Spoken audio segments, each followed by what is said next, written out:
Америка Құрама Штаттарына студенттік визаменен келіп, оқып, білім алып, жұмыс істеп қайтқысы келетін жастарға осы видеоның ішіндегі келесі ақпараттарды, идеяларды жазып алыңыздар, түртіп алыңыздар, естеріңізде сақтап алыңыздар.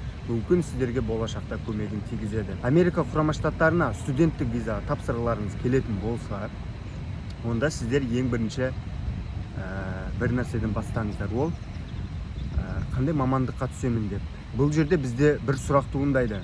Сіздер ағылшын тілі деңгейін қаншалықты білесіздер? Вопрос екеу болады, ответ, иә? Ағылшын тілін мен білемін, немесе ағылшын тілін мен білмеймін. Ағылшын тілін білемін деген кісілерге Америкаға студенттік визаға түсуге болатын мамандықтардың түрі шексіз. Сіздер бакалаврға түсе аласыздар, сертифицированный мамандықтарға түсе аласыздар, магистратура, аспирантура, докторантура, ары қарай өздеріңіздің ғылыми, білімі дәрежелеріңізді жетілдіруге болады. Ал енді ағылшын тілін білмейтін кісілерге өкінішке орай бұндай мамандықтарға біз түсе алмаймыз. Бакалавр болсын, сертифицированный. Неге? Себебі бізге сертификат керек. SAT, TOEFL немесе IELTS деген. Оны сіздер Қазақстанда тапсырасыздар. Қазақстанда тапсырып, ол тесттің результатын алып, сол тесттің результаты арқылы сіздер осы оқу орындарға, аталған мамандықтарға өтініш бере аласыздар. Ал енді сіздер SAT, TOEFL, IELTS сертификаттары жоқ, экзамен тапсырсаңыздар, жеткілікті балды ағылшын тілінен жинай алмайсыздар. Ондай жағдайда не істейміз? Бізге F1 визасына тапсыруға болады, яғни ағылшын тілі бағдарламаларына.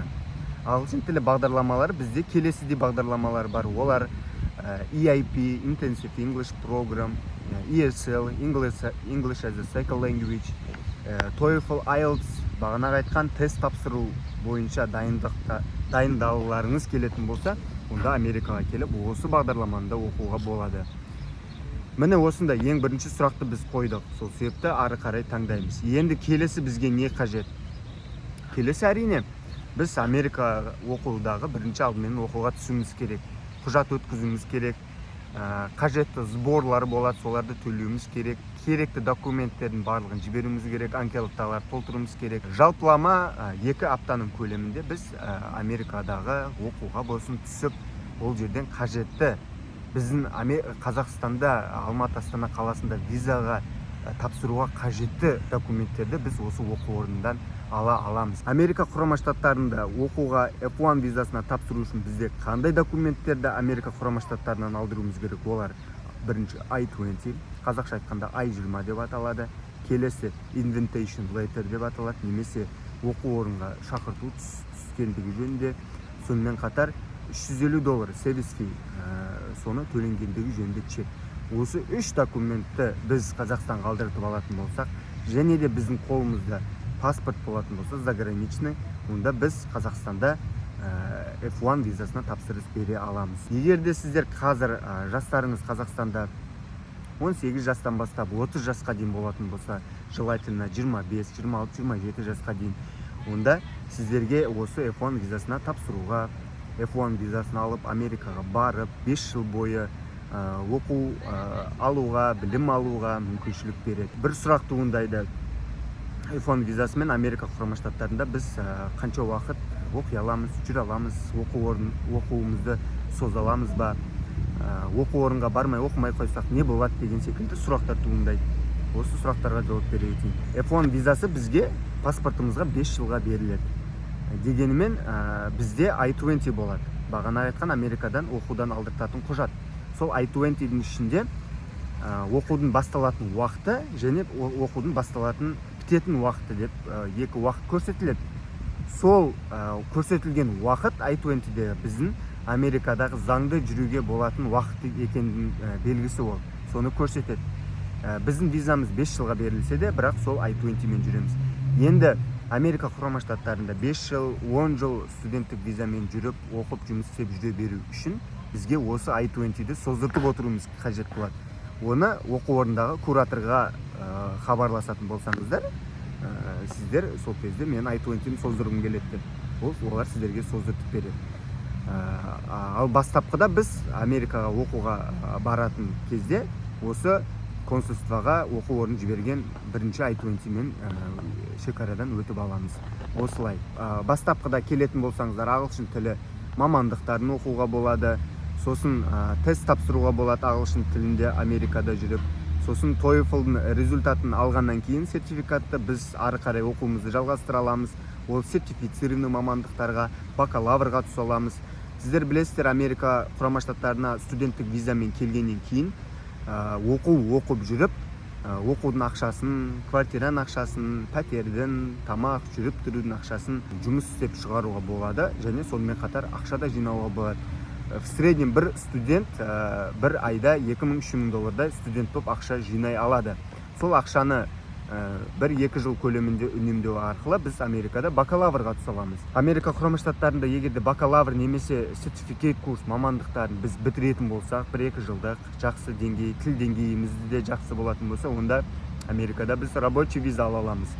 Не деген көптеген жұмыстар бар, өте жақсы, жалақысы бір жылда 120 мың доллар, 150 мың долларға дейін баратын. Ондай жағдайда біз өмір бақи Америкада өмір бойы такси айдау, фура айдау деген секілді жұмыстарды істемейміз. Біз, соответственно, офисной жұмыстарды, менеджмент жұмыстарды, осындай жұмыстарды істей аламыз.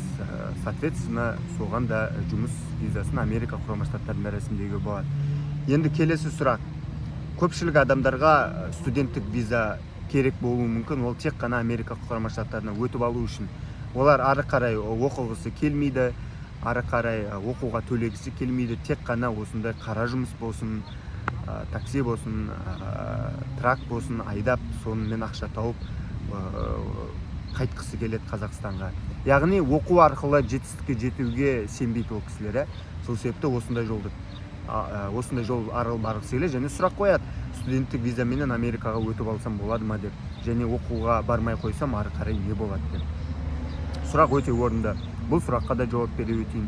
Егер де сіздер Америкаға студенттік визаны Қазақстаннан алып, Америкаға ұшып келіп, границадан өтіп, пәтерге орналасып, ары қарай ертесіне оқуға бармай қоятын болсаңыздар, онда әрине сіздердің визаларыңыз 2 айдың көлемінде аннулировать етіледі, яғни жойылады.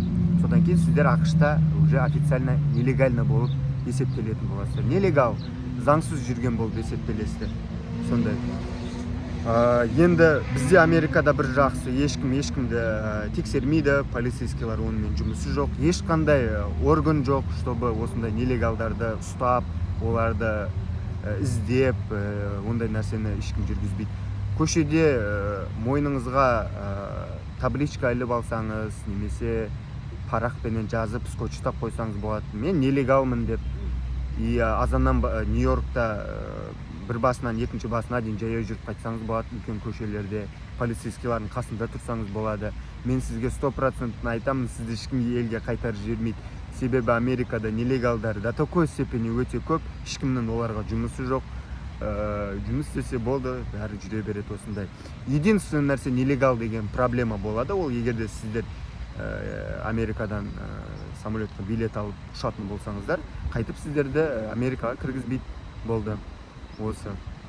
Қалған жағдайда елдің ішінде жүре береді. Социальный страхование, басқа да нәрсе, пенсия деген секілді болашақта болмайды, осындай нәрсе. Сол себепті, достар, осындай жерде де мен айта кететінім, сіздер Қазақстанда білім алдыңыздар, бакалаврға бардыңыздар, магистратураға түсіп оқыдыңыздар, жұмыс істедіңіздер, және де сіздер, әрине мен түсінемін, көңілдеріңіз қалықпаған, оқу арқылы білімге, жетістікке жетуге болатындығына сіздер көңілдеріңіз қалықпаған. Бірақ Америкада олай емес, достар. Америкада мүлдем олай емес. Сіздердің әрбір сағат, әрбір минут білім алғандықтарыңыз ертең ағылшын тілі курстарына жазылып, одан ары кез келген бір программированияның курсын немесе менеджменттің курсын, 3 айлық курсын бітіріп алғандықтарыңыз сіздер көресіздер, қаншалықты сіздердің табыстарыңыз өскендіктерін, қаншалықты сіздердің таныстарыңыз, білімдеріңіз, жұмыс істеуге болатын мүмкіндіктердің өскендіктерін. Сол себепті, достар, өмірге, болашаққа, жалпы Америкаға келіп жетістікке жеткім келеді дейтін болсаңыздар, сіздер қараңыздар миллионерлердің, білім алған, жетістікке жеткен адамдардың өмірлерінің, солардың өмірлік көзқарастарымен қараңыздар бұндай шеттерге. себебі қара жұмысты, басқа да жұмыстарды өмір бақи істей беруге болады. Ал нағыз ақшаның көзі,